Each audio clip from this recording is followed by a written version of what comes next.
الحمد للہ رب العالمین والصلاة والسلام علی سید الانبیاء والمرسلین۔ تمام ناظرین و سامعین کو السلام علیکم ورحمۃ اللہ وبرکاتہ۔ پروگرام تفہیم حدیث میں ایک مرتبہ پھر آپ کو خوش آمدید کہتے ہیں،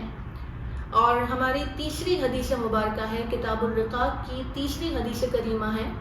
حدثنا عبداللہ بن مسلمہ، کہ حضرت عبداللہ بن مسلمہ حدیث بیان کرتے ہیں۔ حدثنا عبد العزیز بن ابی حازم، کہ حضرت عبد العزیز بن ابی حازم روایت کرتے ہیں، عن ابیہ، وہ اپنے والد صاحب سے روایت کرتے ہیں، عن سہل، اور ان کے والد صاحب حضرت سہل رضی اللہ تعالی عنہ سے روایت کرتے ہیں۔ قال، حضرت سہل فرماتے ہیں، سمعت النبی صلی اللہ علیہ وسلم یقول، کہ حضرت سہل فرماتے ہیں کہ میں نے حضور علیہ السلام کو یہ فرماتے ہوئے سنا، موضع صوت فی الجنہ، کہ جنت میں ایک چابک رکھنے جتنی جگہ، خیر من الدنیا وما فیہا، دنیا اور جو کچھ اس میں ہے اس سے بہتر ہے، ولغدوۃ فی سبیل اللہ او روحۃ، اور اللہ کی راہ میں صبح کے وقت چلنا یا شام کے وقت چلنا، خیر من الدنیا وما فیہا، دنیا اور ما فیہا سے بہتر ہے۔ اس حدیث کریمہ میں بیان فرمایا گیا کہ دنیا کی قدر اللہ تعالیٰ کی بارگاہ میں کچھ بھی نہیں ہے۔ دنیا میں جو کچھ ہے اس سے اور دنیا سے بہتر جنت میں ایک چابک رکھنے جتنی جگہ ہے۔ بڑی مختصر سی جگہ ہوتی ہے کہ جہاں انسان اپنا کوڑا یا اپنا چابک رکھتا ہے، اور وہ مختصر سی جگہ بھی دنیا ما فیہا سے بہتر ہے۔ حدیث مبارکہ کا مفہوم ہے کہ جنت میں ایسی ایسی نعمتیں ہیں کہ نہ کسی کان نے ان کے بارے میں سنا، نہ کسی آنکھ نے اس کے بعد اس کو دیکھا، نہ کسی دل میں اس کا خیال گزرا۔ جنت میں تو وہ نعمتیں ہیں، اگر جنت کی کوئی حور دنیا کی طرف نظر کر لے تو پوری دنیا روشن ہو جائے، سورج کی روشنی اس کے سامنے ماند پڑ جائے۔ جنت میں تو ایسی ایسی نعمتیں ہیں، تو جو کچھ جنت میں ہے وہ دنیا ما فیہا سے بہتر ہے۔ لہٰذا ہمیں چاہیے کہ ہم اس دنیا میں اس قدر مگن نہ ہو جائیں کہ ہم اپنے اصل مقام کو ہی بھلا بیٹھیں۔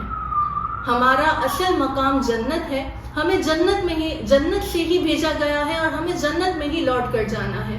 لیکن جنت میں جانے کے لیے ضروری ہے کہ ہم اپنی زندگی کو اللہ کی اطاعت و فرما برداری میں گزاریں۔ جس طرح ہم دنیا کو بہتر بنانے کے لیے ہر وہ کام اختیار کرتے ہیں جو ہمیں فائدہ دے، تو بالکل اسی طریقے سے اپنی آخرت کو بہتر بنانے کے لیے ہمیں ان امور کو اختیار کرنا چاہیے جو ہماری آخرت کو بہتر بنائیں۔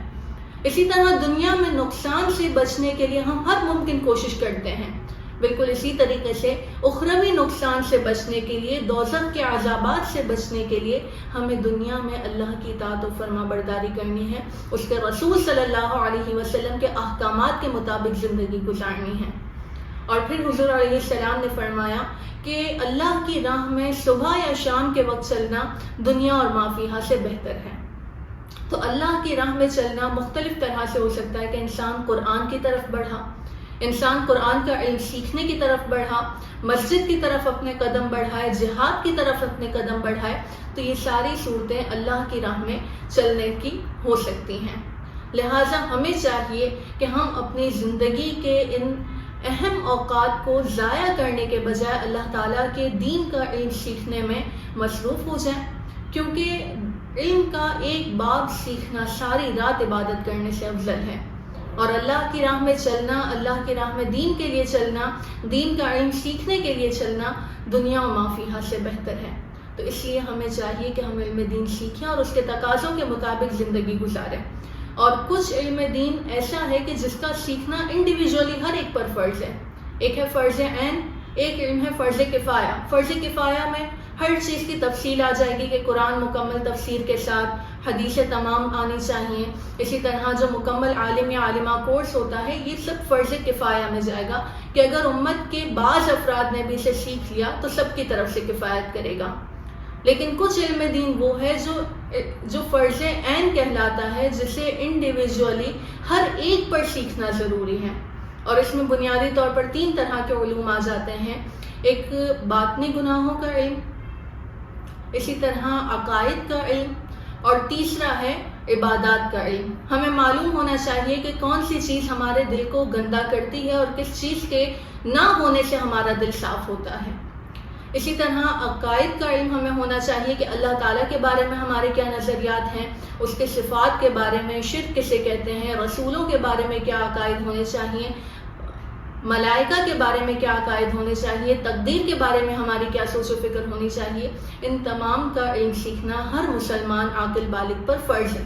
اسی طرح عبادات کا علم سیکھنا بھی ضروری ہے کہ نماز، روزہ، زکوٰۃ، حج، یہ تمام چیزیں، وضو کے مسائل، نجاستوں کے مسائل، یہ تمام سیکھنا انڈیویجولی ہر ایک پر ضروری ہے۔ اور ساتھ ہی ساتھ اگر ہم کسی معاملے سے تعلق رکھتے ہیں، جیسے کسی کا نکاح ہو رہا ہے تو اسے نکاح اور طلاق کے مسائل سیکھنا، اگر کوئی تجارت کر رہا ہے تو تجارت کے مسائل سیکھنا، یہ بھی اس پر لازم و ضروری ہوگا، کیونکہ اگر ہم علم دین کے بغیر کوئی کام کرتے ہیں تو بہت ممکن ہے کہ اس میں کئی ایسی غلطیاں ہوں جو ہمارے اس کام کو جائز سے ناجائز کی طرف لے جائیں۔ لہٰذا ہمیں چاہیے کہ ہم علم دین سیکھیں، اس کے تقاضوں کے مطابق عمل کریں، اپنی عبادتوں کو علم کے مطابق کریں، علم کی روشنی میں کریں، تاکہ حتی الامکان انہیں گناہوں سے اور غلطیوں سے بچا سکیں۔